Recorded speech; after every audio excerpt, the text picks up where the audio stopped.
Hi viewers, how are you? I hope you are doing well. I am Sarfraz and you are watching Digital IT Fixer. आज हम बात करने जा रहे हैं अपने कुछ टैग्स के बारे में जो कि इस प्रोजेक्ट में यूज़ होंगे। लास्ट क्लास में हमने एक बैनर क्रिएट किया था जिसमें हमने एक पिक्चर लगाई थी, एक हेडिंग टैग लगाया था, एक पैराग्राफ लगाया था और एक बटन टैग लगाया था। तो काफ़ी ज़्यादा चीज़ें हम वन बाय वन कर रहे हैं, प्रैक्टिस के साथ कर रहे हैं, इसको प्रोजेक्ट में यूज़ कर रहे हैं। पहले बेसिक्स देखते हैं और फिर उसको प्रोजेक्ट में यूज़ करते हैं। तो अगर आपको मेरे स्टडी करवाने का मेथड, मेरी टीचिंग मेथड अगर आपको अच्छा लग रहा है तो चैनल को सब्सक्राइब करके मुझे अप्रिशिएट कर दें, मेरी वीडियो को लाइक लाजमी कर दिया करें, कमेंट लाजमी कर दिया करें ताकि मुझे कुछ अप्रिशिएशन मिलती रहे। हाँ भाई, मेरे पास 5-10 बंदे मेरे साथ अटैच हैं जो मेरी वीडियोस को डेली देखते हैं और मुझे उनके लिए काम करना है।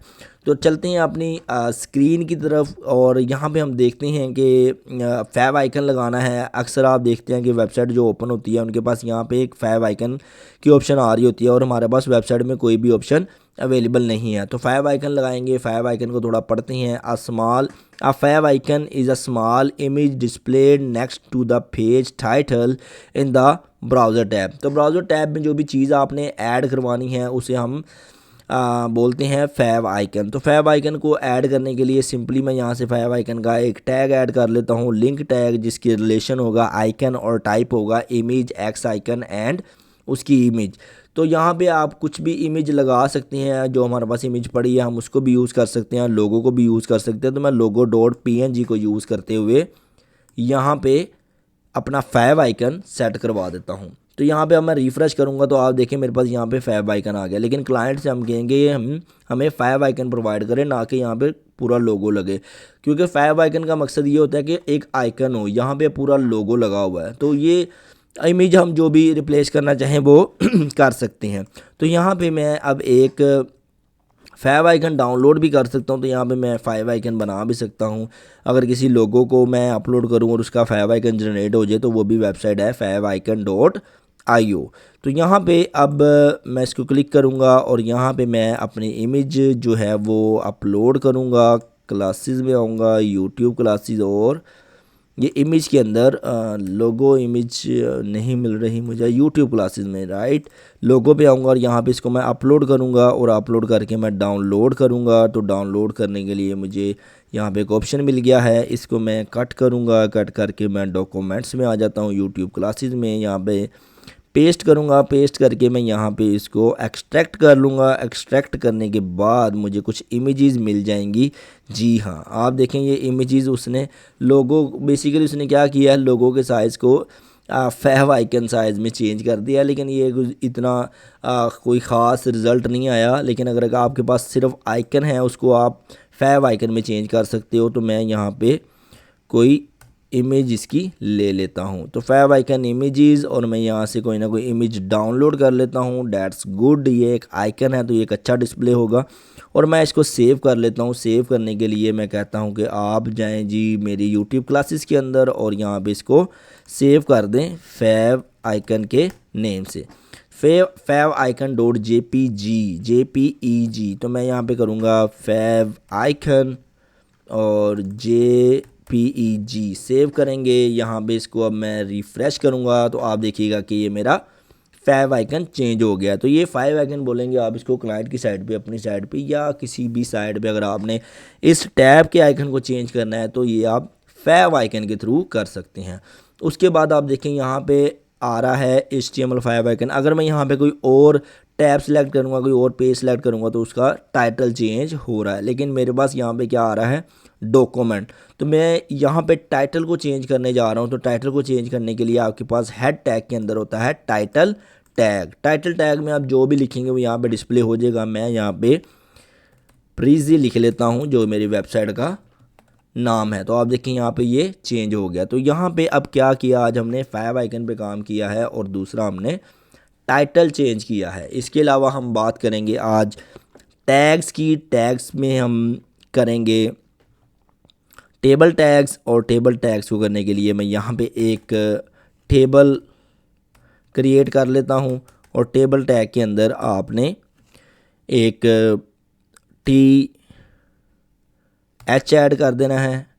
सॉरी, सबसे पहले आपने TR ऐड करना है, टेबल रो, और टेबल रो के अंदर आप TH ऐड कर दें क्योंकि टेबल हेडिंग है ये।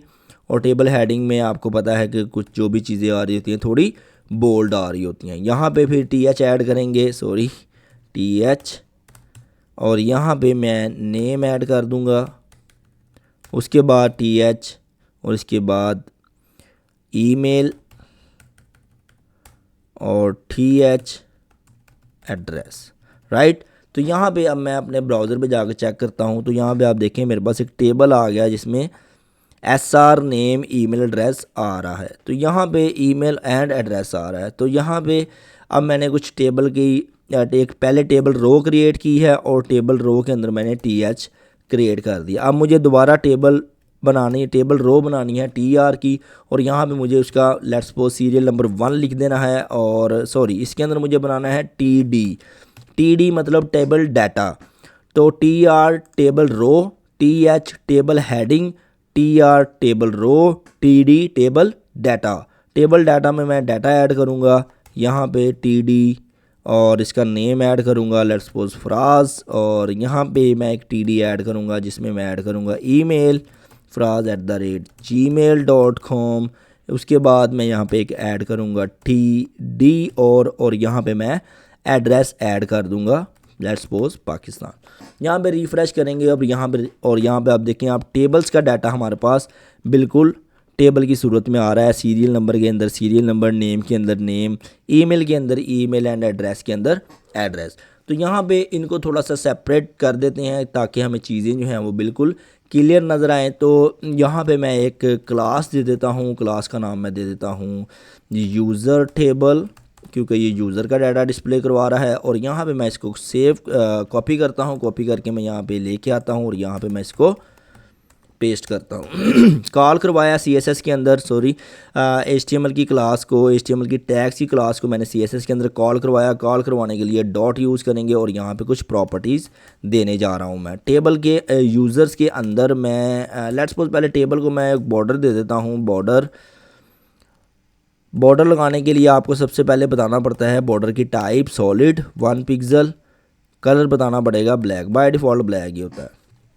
कोमा लगाएंगे यहाँ पे और आप देखेंगे ये इसको बॉर्डर लग गया। अभी यहाँ पे मैं थोड़ी सी मार्जिन दे देता हूँ इसको ताकि मुझे आइडिया हो जाए कि मार्जिन लग गया है और स्पेस आ रही है मेरा, कहाँ से टेबल स्टार्ट हो रहा है कहाँ पे ख़त्म हो रहा है। तो ये मैंने एक इसको स्पेस दे दी और इसकी मैं विड्थ असाइन करने जा रहा हूँ जी 100%, क्योंकि मेरे टेबल का साइज़ जो है वो अब 100% रहे भाई। हाँ जी, और यहाँ पे मैं ज़ीरो टॉप बॉटम में मैं 30 पिक्सल दे रहा हूँ और ज़ीरो दे रहा हूँ लेफ़्ट राइट से ताकि मार्जिन या कुछ स्पेस ना आए। तो आप देखेंगे आपका ये अब इस तरह से डिस्प्ले हो रहा है। और यहाँ पे मैं TR को मल्टीपल टाइम कॉपी पेस्ट कर लेता हूँ क्योंकि यहाँ पे मुझे अब बहुत ज़्यादा डाटा चाहिए, टेबल में बहुत ज़्यादा डाटा होता है। तो आप देखें ये डाटा इस तरह आ रहा है। एक्चुअली इशू ये आ रहा है कि अभी मैंने स्पेस जो है वो सेट करनी है क्योंकि आप देखें यहाँ पे ये सारी चीज़ें इस तरह आ रही हैं। और एक्चुअली हो क्या रहा है कि SR जो हेडिंग्स हैं आई थिंक TH जो है वो सेंटर लाइन है और ये जो है ये लेफ़्ट लाइन है। तो इनको पहले सेट कर लेते हैं और चलते हैं अपने टेबल के अंदर। टेबल के अंदर जो हमारे TD हैं, TD को मैं दूंगा text align centre, okay centre. और ये देखिएगा आप बूम, तो यहाँ पे देखिएगा आप सारे जो हैं वो अब अपने अपने कॉलम्स में आ रहे हैं, राइट। और TD को मैं पैडिंग भी देना चाहूँगा, पैडिंग मैं ओवरऑल दे दूँगा 10 पिक्सल। लेट्स सपोज देखते हैं क्या होता है। यस, अब आप देखिए इनमें स्पेसिंग आ गई है और बहुत ज़्यादा वेल सेटल हो गया ये काम। और इसको अगर मैं बॉर्डर देने की कोशिश करूं तो देखते हैं क्या होता है। सॉलिड 1 पिक्सल, ब्लैक ऑलरेडी है तो आप देखेंगे यस। तो अब ये हमारे पास क्या आ गया हमारा टेबल क्रिएट हो गया और टेबल क्रिएट हुआ है बड़े अच्छे तरीके से। और अगर मैं TR को ये सारा कुछ दूं तो आप देखें ये TR इस सारा नहीं, TR को नहीं देंगे हम फ़िलहाल इसको देते हैं। तो वीडियो की लेंथ काफ़ी ज़्यादा लंबी हो रही है तो मैं बाकी जो डिज़ाइनिंग है वो आपको नेक्स्ट लेक्चर में बताता हूँ। तब तक के लिए टेक केयर, चैनल को सब्सक्राइब लाजमी कर लीजिएगा, कमेंट शेयर कीजिएगा ताकि अप्रिशिएशन लेवल मेरा बढ़ता जाए और मैं आपको मज़ीद ईजी वे में आपको front end development back and development सिखाता रहूँ। इसके बाद हमने बहुत ज़्यादा चीज़ें नई भी सीखनी है, ऑनलाइन लर्निंग के बारे में सीखना है, फ्रीलांसिंग के बारे में सीखना है, front end development, back and development, react JS, PHP, Laravel, बहुत ज़्यादा चीज़ें सीखनी है इस लेक्चर में। तो चैनल को सब्सक्राइब कर लीजिए, चैनल आपकी लाइफ चेंज करने वाला है और मेरे साथ रहना। बहुत सिंपल सी चीज़ें हमने करनी है और दिन ब दिन हमने अपने आप को इम्प्रूव करना है, ना कि हमने अपना टाइम वेस्ट करना है। तो मिलते हैं नेक्स्ट लेक्चर में, तब तक के लिए टेक केयर।